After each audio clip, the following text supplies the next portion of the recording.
Já vou começar avisando que esse não vai ser um episódio leve, vai ser pedrada atrás de pedrada. Então, se você já é ouvinte do podcast Ecolibri, você clicou nesse episódio buscando ouvir uma coisa que traga um pouco a esperança, né? Vários temas que a gente tem trabalhado, inclusive nos últimos episódios.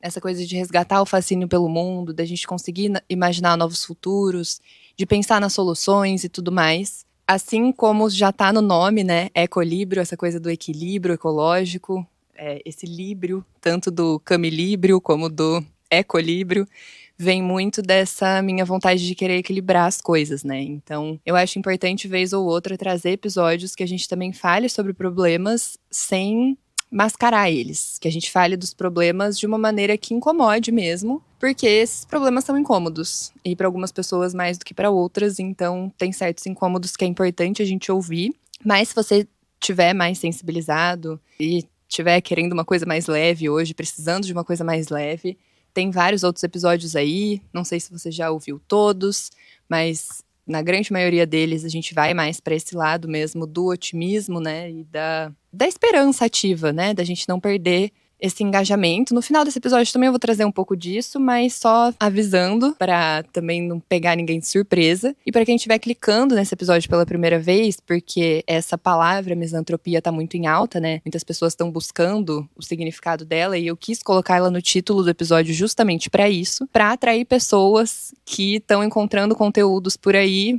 muito mais focados em alienígenas do que no fato dessa mensagem ter sido enviada por um sistema da defesa civil que existe justamente para proteger pessoas, né? E a gravidade que é a gente comprometer um sistema desse. Então a conversa hoje vai ser nesse sentido, até por eu ter sentido falta de conteúdos que relacionem esse tema da misantropia com a emergência climática, o que faz total sentido, vocês vão entender aqui. Mas eu vou trazer outras referências, outras notícias e correlacionando para gente construir juntos aqui uma linha de raciocínio. Mas antes, vamos para a descrição do lugar, né? Eu tô no meio do meu quintal, e aí aqui atrás de mim vai ser onde eu e o Bruno vamos fazer uma mini agrofloresta. Então a ideia é gravar mais pra frente um episódio aqui de novo. Essa parte aqui já com coisas crescidas, né? Então, sei lá, bananeira, taioba, milho, tudo mais que a gente quiser plantar aqui. Ali tem o limoeiro, que já tem limão. Eu já colhi vários no final de semana e foi muito legal fazer uma limonada com limão do pé. Também colhi Ora Pronobis, mas tá daquele lado. Aí daquele lado tem tipo um berçarinho que a gente tá fazendo algumas mudinhas. Já tem umas mudinhas crescendo de pepino, de abobrinha, de pimenta, de várias coisas assim. E aí bananeira, essas outras coisas eu vou pegar em outras agroflorestas que tem aqui na ilha. Então também vou gravar todo esse processo e tal. E aqui do lado tem tipo um buraco que formou aqui no quintal antes da gente mudar e tudo, né? Que a casa é alugada, a gente mudou recentemente. E aí tem tipo um buraco que é da água que vai escorrendo e vai formando, né? Foi formando esse buraco. E aí a gente tá acumulando as folhas e as frutinhas, que cai muita frutinha aqui, aí eu passo rastelo, tô acumulando tudo ali, colocando o nosso lixo orgânico ali também, até a gente fazer uma composteira. Que aí eu também quero gravar o processo, fazendo composteira e tal, mas até então aqui já tá dando mais do que conta. Nessa pedra eu tô sentada em uma canga que é de uma organização que chama Nem Presa Nem Morta, conscientiza sobre o aborto no Brasil e que luta pela legalidade do aborto aqui no Brasil, então bem legal de conhecer, especialmente mulheres. E acho que é isso, né? Aí temos aqui meu caderninho, alguns livros que hoje a gente vai até ler, trechos de livro, porque acho que vai precisar da palavra dos próprios autores para ajudar nessa empreitada aí da gente destrinchar essa palavra tão forte que é misantropia. Bem, começando então para o tema do episódio, eu quis chamar ele de Combatendo a Misantropia e não só Misantropia, porque é isso que a gente vai fazer aqui. A gente vai tentar combater, entender essa palavra e entender como que a gente pode combater ela, né? E combater toda ideologia que vem atrelado a ela. Então, antes até de falar da mensagem da palavra em si, eu queria falar um pouquinho mais do perigo que é e da gravidade da gente ter tido esse sistema da defesa civil hackeado. Então, para quem não sabe, a defesa civil, ela é um órgão público e ela existe para defender civis, né? Tá no nome já, é meio intuitivo. Mas ela existe para defender nós, que somos civis, cidadãos, quanto a várias coisas diferentes. E hoje, uma atuação muito forte da defesa civil é no campo das mudanças climáticas.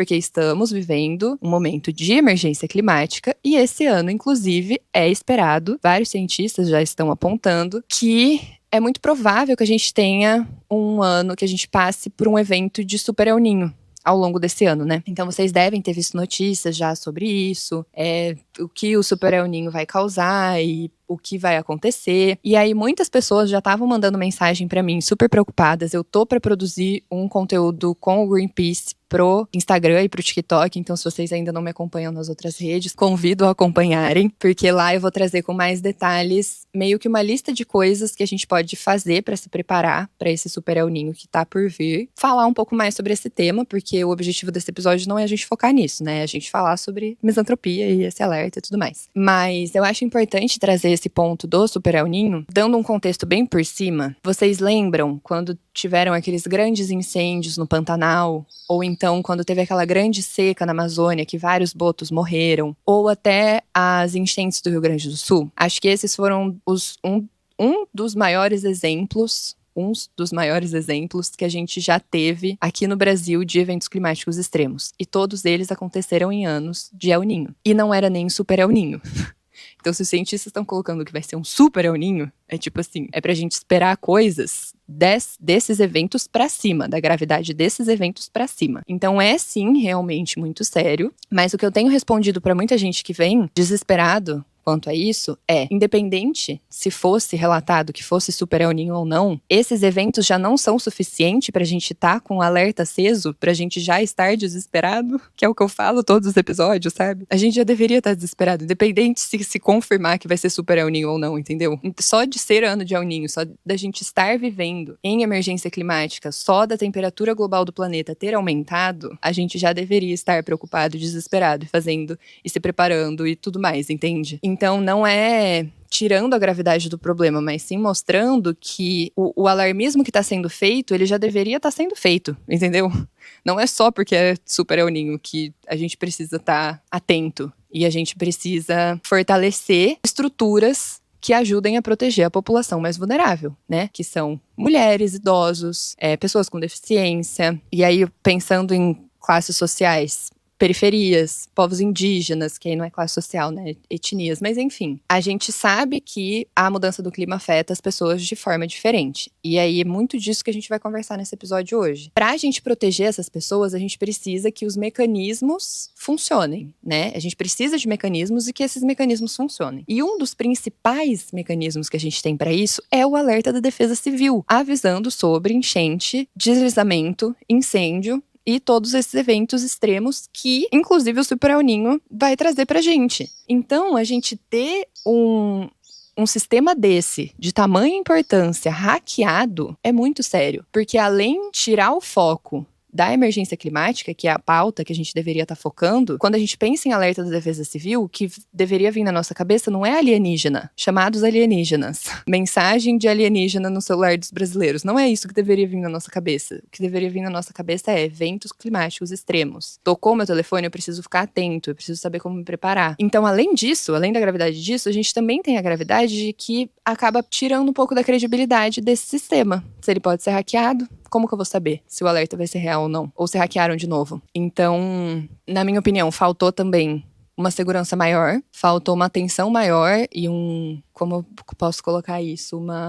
É uma preocupação maior mesmo sobre isso, sabe? Porque se isso é o que tá garantindo a segurança de tanta gente, deveria ser mais seguro, né? Deveria ser impossível de hackear. Por que outras coisas não são hackeadas? Quanto que custa pra proteger contra hacks? Nem sei como que funcionam essas coisas, não entendo muito desse mundo, mas assim, quem souber de programação e de coisas relacionadas, comentem aí, porque eu fiquei indignada, como que pode uma pessoa aleatória ter hackeado o sistema da Defesa Civil, sabe? E aí a mensagem que essa pessoa decidiu mandar, a palavra que ela decidiu mandar, foi misantropia. E aí, quem recebeu esse alerta, que eu não participei dessa experiência coletiva de caos, de você receber um alerta desse no meio da madrugada, então meu celular não apitou, não estava dentre as pessoas que receberam, mas eu imagino que deve ter sido tenebroso. Quando leu misantropia e foi pesquisar o que era, o que as pessoas acharam inteligência artificial do Google foi: misantropia é a aversão, desconfiança ou desprezo generalizado pela humanidade e pela natureza humana. Um misântropo não precisa necessariamente sentir ódio cego pelas pessoas, mas costuma apresentar alguns traços clássicos: descrença, profundo ceticismo em relação às intenções humanas e ao altruísmo, isolamento, preferência por afastar-se do convívio social e crítica social, visão severa sobre os defeitos, egoísmo e hipocrisia da sociedade.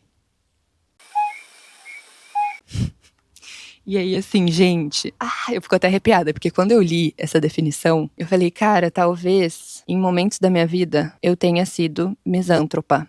Será que é assim que fala? Mas levanta a mão aí, quem tá ouvindo. Comenta aí também, quem já não se sentiu meio misântropo, porque assim, o mundo faz a gente se sentir um pouco assim mesmo, né? Tipo, as coisas que estão acontecendo, que a gente vai desenvolvendo aqui. Mas assim, essa mensagem em si, essa intenção de hackear esse sistema que é tão importante e mandar essa mensagem, isso por si só já é misantropia. Né? Entende? Porque você tá gerando justamente isso, né? O caos e a desconfiança e a relevância disso. E porque eu falei, cara, eu preciso gravar esse episódio.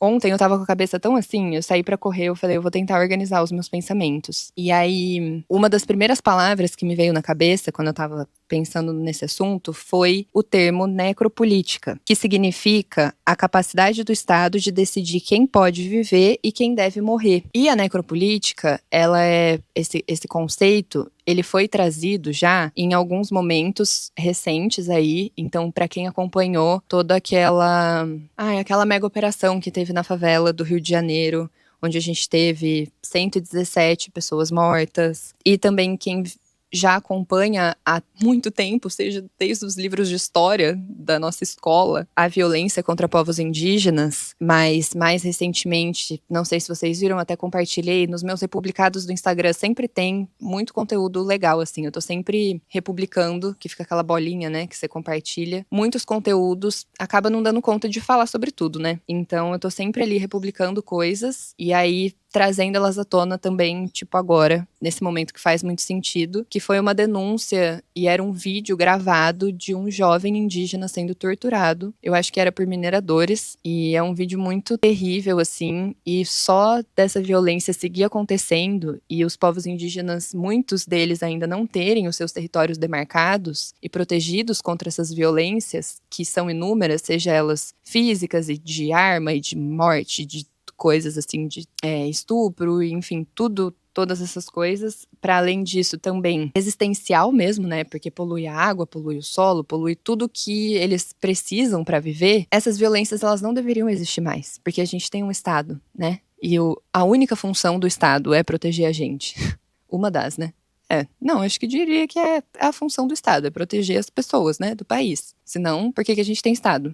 A partir do momento que o Estado decide quem pode viver e quem pode morrer, isso também entra nesse contexto da mudança do clima, né? Porque quem tá morrendo nesses eventos climáticos extremos? Povos indígenas, que além de todas as violências que eu falei aqui, também tem essa, dos eventos climáticos extremos, de sofrer com seca, como aconteceu lá na Amazônia, com incêndios, como aconteceu no Pantanal, pessoas periféricas. Vocês estão entendendo onde eu quero chegar? E aí, foi nessa hora que eu falei assim, eu não vou conseguir explicar isso tão bem quanto Malcolm Fernandes trouxe pra gente em Uma Ecologia Decolonial, que é esse livro que eu já devo ter recomendado em, tipo assim, praticamente todos os episódios desse podcast. Mas é porque, realmente, assim, ele é muito sensacional. Então eu vou ler alguns trechos com vocês pra gente ficar na mesma página. Esse conceito aí da necropolítica e de eventos climáticos extremos como uma coisa até meio arquitetada, sabe? É muito bizarro. Talvez faça mais sentido,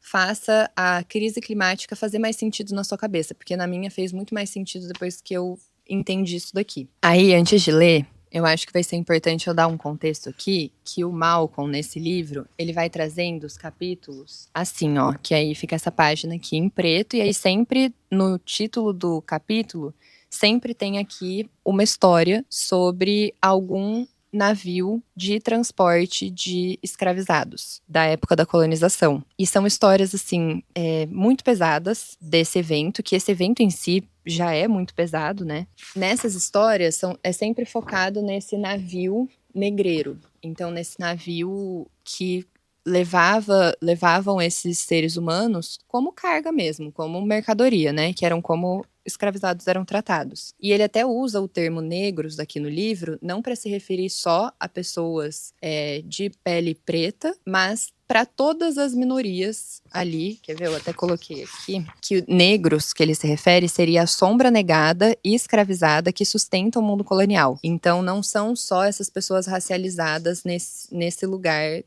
do tom da pele, mas todo tipo de preconceito e de racismo que a gente tem no mundo.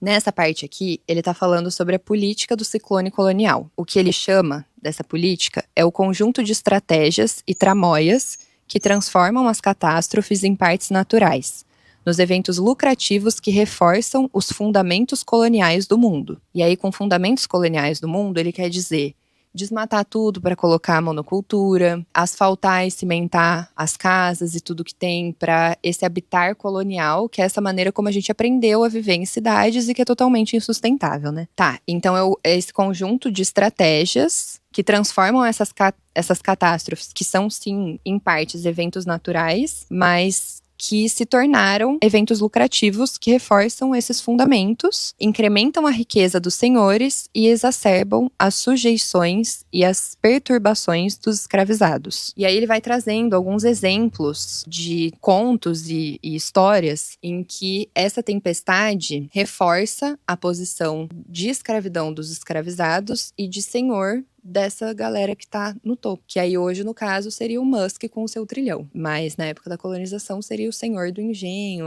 o cara que comercializava escravizados e tudo mais. E sustentava tudo isso. Essa política do ciclone colonial, vantajosa para os senhores, é atestada pelos trabalhadores de ciências humanas e sociais, que demonstram que as catástrofes ditas naturais são, sobretudo, resultado de certas maneiras de habitar a Terra, de construções sociais, de modelos econômicos, de escolhas políticas que aumentam as desigualdades e exacerbam as relações de poder. Essas desigualdades são encontradas tanto nas causas como nos efeitos dos ciclones.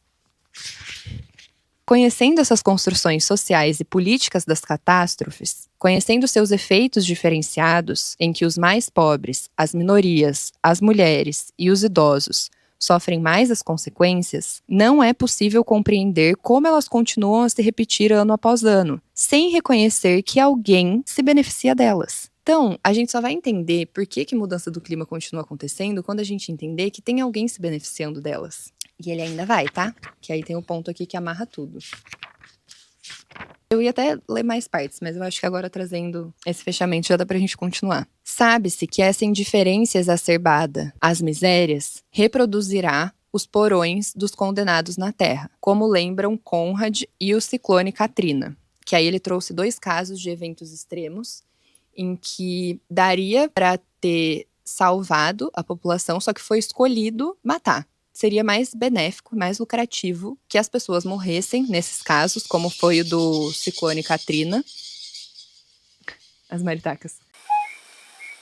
Como foi o desse caso do ciclone Katrina. Então, tipo assim, a escolha existia, sabe? Que é o que a gente tem hoje também. A escolha existe, né? O que está sendo feito é que estão escolhendo não fazer nada. Estão escolhendo não adaptar as cidades, estão escolhendo não mudar a maneira como a gente faz as coisas, porque essas vidas que estão sendo perdidas não só não importam para essa galera, como também é mais lucrativo que tire essa galera.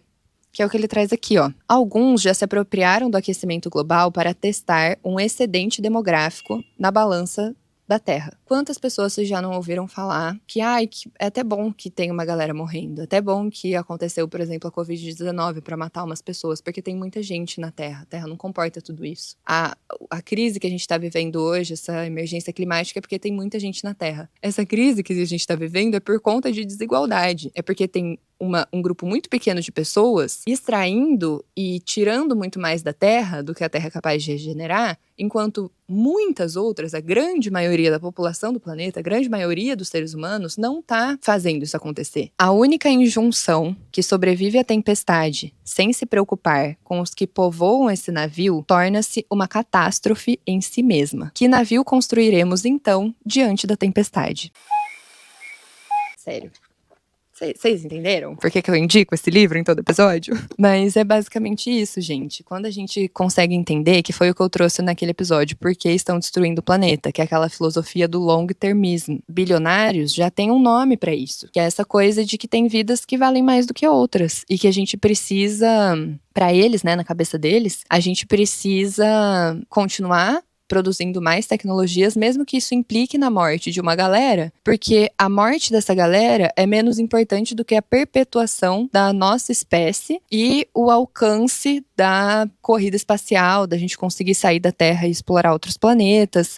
Então é tipo assim, se a gente conseguir e manter no desenvolvimento inteligência artificial e tecnologias e coisas ao ponto da gente conseguir sair daqui e explorar outros planetas, se esse desenvolvimento e essa maneira de fazer as coisas implica que uma galera morra, pra eles tá tudo bem. Tá realmente tudo bem, assim, eles realmente não ligam. E é por isso que não sensibiliza, que essa galera vê realmente notícias de tanta gente que perdeu vida, por exemplo, no caso lá do Rio Grande do Sul, que perdeu vida, que perdeu casa. Tem muita gente que olha pra isso e fala, pelo menos agora tem menos gente no planeta extraindo recursos e precisando de recursos de terra e de coisas. É esse nível de bizarrice que a gente tá vivendo, sabe? E é aí que entra o perigo do ódio à humanidade, porque quem tá falando isso não são todos os seres humanos. Eu acho que quase nenhum ser humano que eu conheço, eu acho que nenhum, na verdade, defenderia fielmente essa filosofia, sabe? Não sei vocês, mas, num geral, as pessoas querem que as coisas melhorem. Num geral, as pessoas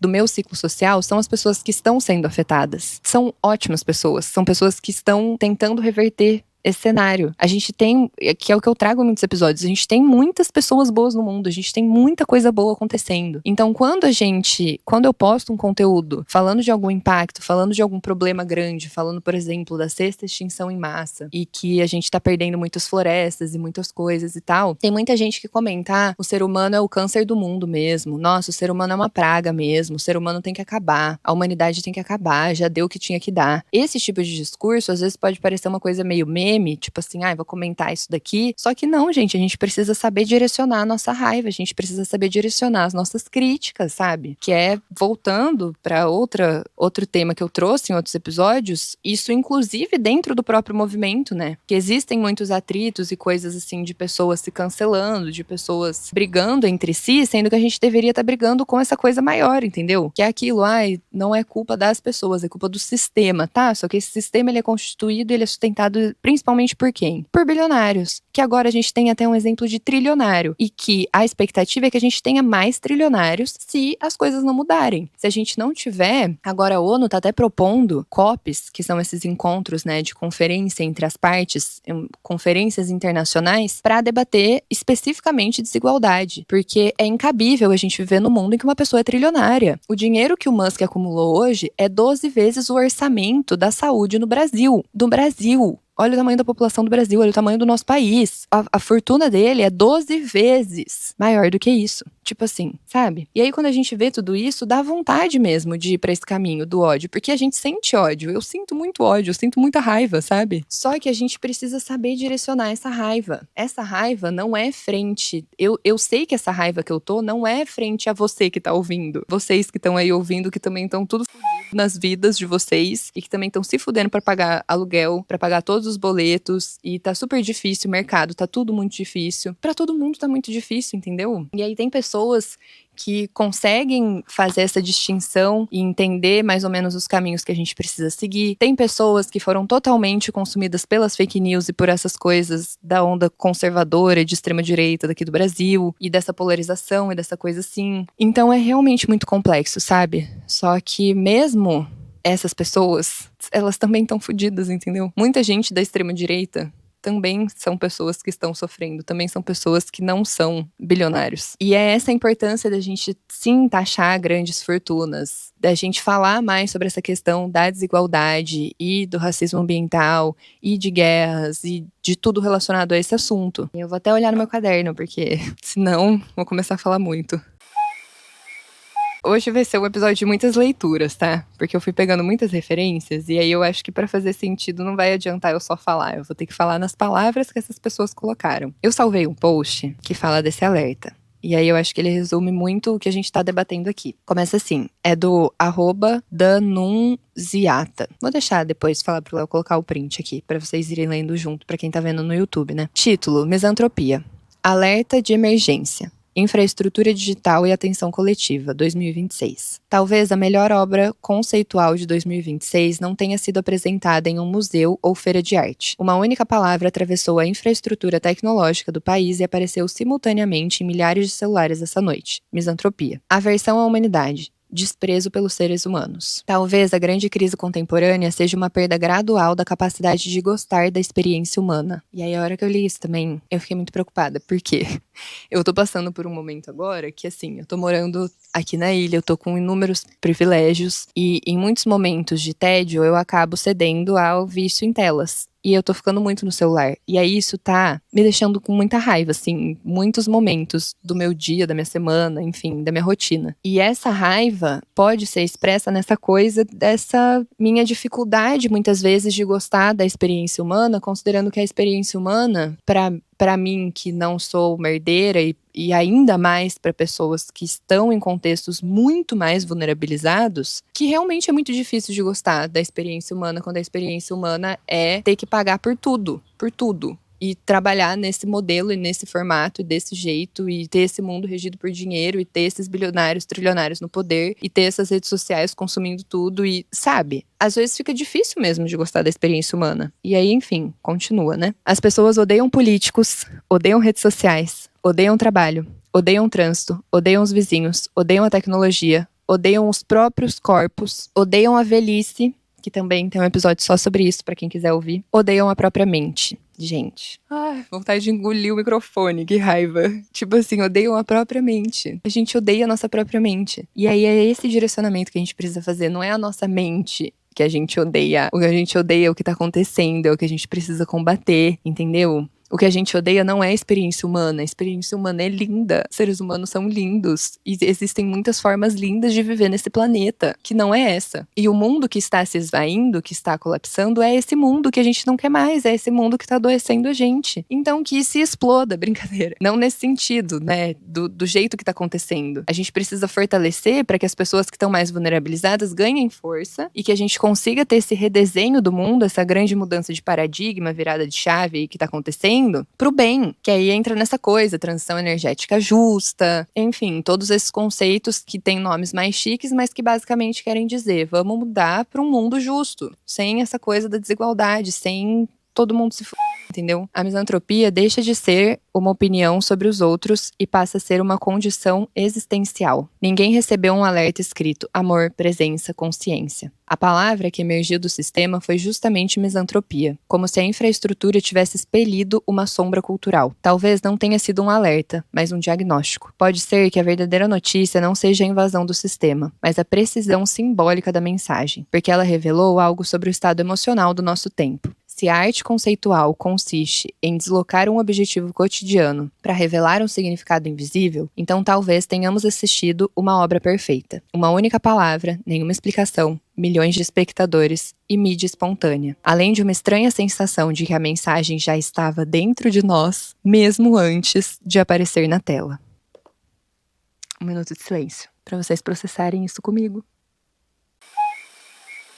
Gente, sério, quando eu me dei conta disso, e assim, eu que sou essa pessoa que, como eu falei, com todos esses privilégios e que tô conseguindo estar próxima da natureza e tudo isso, já me sinto muito assim, é realmente muito difícil e só expõe ainda mais o porquê a coisa mais revolucionária que a gente pode fazer, ter o nosso ativismo pautado no amor. Que aí, para ir para os encerramentos agora do episódio, teve um outro vídeo que aí foi num outro momento que eu vi, mas eu lembrei dele na hora que me vieram todos esses incômodos, que é uma entrevista da Aurora, não lembro para que era, mas a Aurora, para quem não sabe, ela é uma artista, compõe e performa músicas e tem álbuns e músicas incríveis com letras assim muito profundas. Depois eu vou até indicar uma dela no encerramento, que eu acho que pode ajudar. Eu uso muito a música para me ajudar. E tem uma playlist inteira do Spotify, que eu vou deixar o link pra vocês na descrição desse episódio, que se chama Eco-Ansiedade, e que são músicas que me ajudam a lidar com esses sentimentos todos e quebrar essa coisa da misantropia também. Mas a Aurora, ela fala assim na entrevista que as pessoas, elas se sentem muito incomodadas e desconfortáveis quando a gente fala de política e falam pra nós ativistas, né, tipo,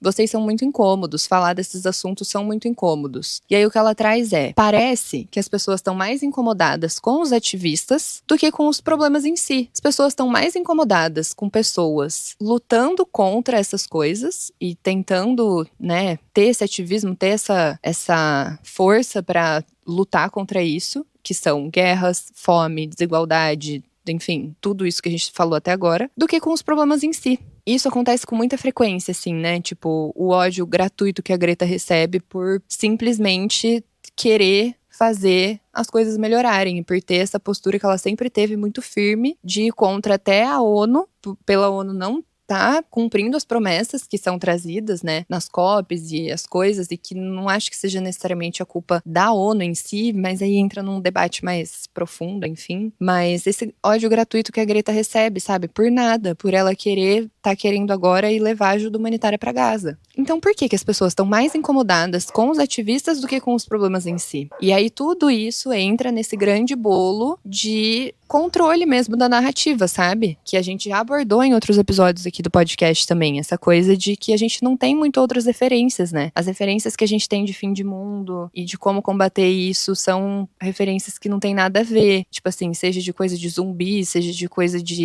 do interestelar, de ter que ir pro espaço pra salvar a humanidade, sabe? Essas coisas assim. Acabou de lançar um filme recente que o Ryan Gosling, é o Ryan Gosling, né? Vai pro espaço e que aí tem o robozinho. Até assisti bonitinho, o robozinho não, né? O alienígena, bonitinho e tal, mas assim, é outra coisa que reforça essa narrativa do espaço e de que a gente precisa ir pra fora pra salvar. Nesse caso específico, precisava mesmo, mas assim, do filme, né? Pra quem ainda não assistiu. Mas cara, é muito bizarro isso. Tipo, a gente precisa muito de novas narrativas, a gente precisa muito manter firme a nossa capacidade de sonhar, de amar o próximo e pautar todo o nosso ativismo, toda a nossa luta, toda a nossa força no amor. Que parece uma coisa muito brega, mas que a gente precisa, porque se pautar no ódio, a misantropia vai vencer. E aí, misantropia é isso, é você quebrar qualquer tipo de coisa que a gente possa ter pra ajudar as pessoas. E você descredibilizar, não quebrar, né? Porque ainda existe o alerta da Defesa Civil, a gente ainda precisa confiar nele, mas descredibilizar e ir tirando essa força quando a gente mais precisa dela, né? E não só amar o próximo e ter altruísmo com o próximo e acreditar que as pessoas também podem ser altruístas com a gente e nos cuidar, a gente mesmo precisa nos cuidar. Porque às vezes é muito fácil a gente ficar cuidando dos outros, querer ficar abraçando o mundo, fazendo de tudo. Só que se a gente não tá bem, se a nossa saúde mental não tá no lugar, que minimamente no lugar, entre muitas aspas, porque é muito difícil você ter saúde mental em um mundo que tá completamente caótico como tá, né? Se você tá minimamente informado, é muito difícil você ter uma saúde mental realmente em dia. A gente também precisa se cuidar o máximo que a gente conseguir, se cercar de pessoas boas, de projetos legais, de se conectar com pessoas legais. Essa importância do presencial que a gente vem trazendo já há muitos episódios, tudo isso é combater misantropia, é combater esse movimento todo.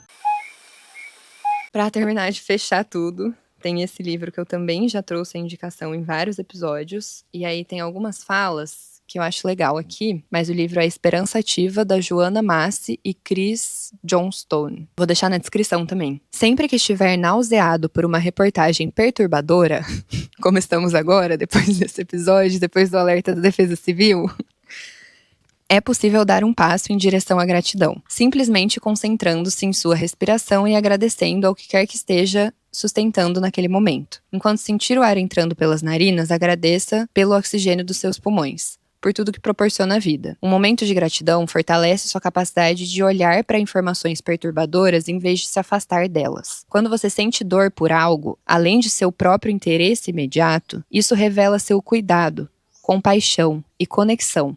Coisas tão preciosas. Você é apenas uma parte de uma história muito maior. um fluxo contínuo de vida na Terra, que flui por mais de 3,5 bilhões de anos, e que sobreviveu a 5 extinções em massa. Isso falando de um contexto geral, assim, de evolução da vida na Terra, né? Com o giro de percepção que é trazido quando você vê com novos olhos, você pode se libertar da sensação de que precisa dar conta de tudo. Então, acho que isso resume muito, né?